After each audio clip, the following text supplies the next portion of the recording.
Hello everyone, my name is Logan and welcome to the channel.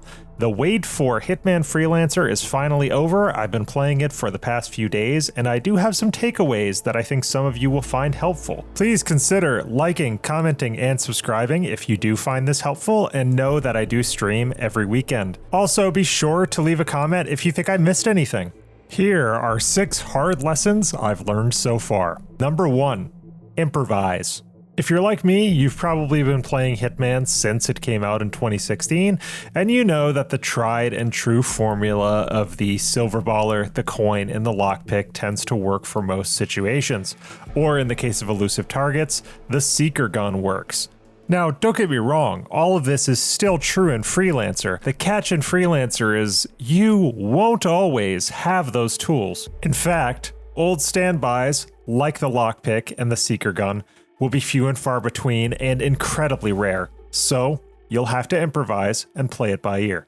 At first blush, this may seem like a bad thing or even a knock against Freelancer, but in my opinion, it's the exact opposite. I can't tell you how many times, even within the past couple of days, I found myself scrounging, looting, and foraging to an amazing outcome. A perfect example of this was a mission I had on Chongqing. There was a side objective to blow open the safe with explosives. My first instinct was to go downstairs to the ICA facility and check the armory. There's explosives there in the main game, but guess what? They're not there in Freelancer. I was just about to scrub that side objective altogether when all of a sudden I found an exploding baseball in a random loot crate. I was able to use the baseball, blow open the safe, and get the extra money when completing the objective. What I'm trying to say is, Freelancer is at its best when you improvise and unlearn the old habits you've been using since 2016. Because if you keep pressing on, your patience may just pay off. This brings me to number 2, focus less on scoring and more on making money. In vanilla Hitman, it was all about getting that suit-only silent assassin rating. In Freelancer, it is all about the money. Sure, you have to execute on the objectives, kill the target, track them down, whatever it is, but ultimately, you're in business for yourself. You need money to buy more stuff so that you can go to the next mission to make money to buy more stuff.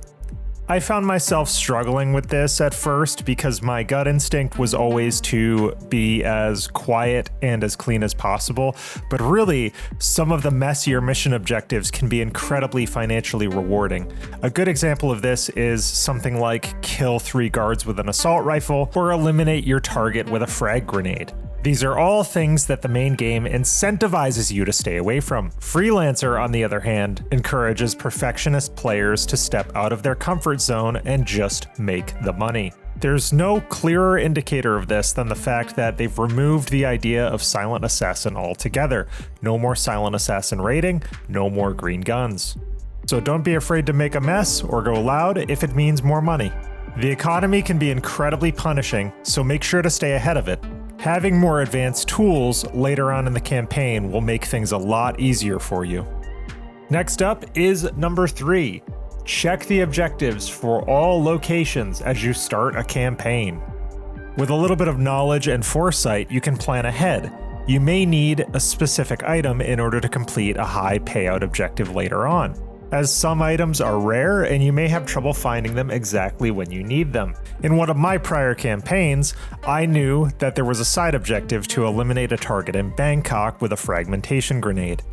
I was on Haven Island checking out a vendor and he happened to be selling a frag grenade, so I stocked up, saved that grenade for later, was able to take it to Bangkok and make that money. A little preparation goes a long way. Number 4. Take risks to complete the mission. There are no loadouts, restarts, or saves in Freelancer. This means that a wild and crazy idea may just be the only way to get things done. Let's say your target's dug into a hard-to-reach area, surrounded by guards, you have no tools, and nothing to lure them out. Sometimes an explosive solution is the best option. I had a target on Ambrose Island that was dug into one of the guard rooms playing cards, and I couldn't really get to him without arousing suspicion. So I took an explosive powder bag, threw it into the room, shot it, and exploded everyone, and I still managed to make it out. Sometimes getting the mission done is better than not doing anything at all. so don't be afraid to take risks if it means advancing the campaign. Number 5. Keep an eye out for lookouts and assassins. This is an important point to highlight, but not for the reason that a lot of you might think. Obviously, it is good to keep an eye out for lookouts and assassins for the purpose of getting them out of the way to complete the mission, but the main thing that I've used lookouts and assassins for have been to get items. For example, assassins are a great way of getting silenced weapons and explosives early on if you're struggling with the economy.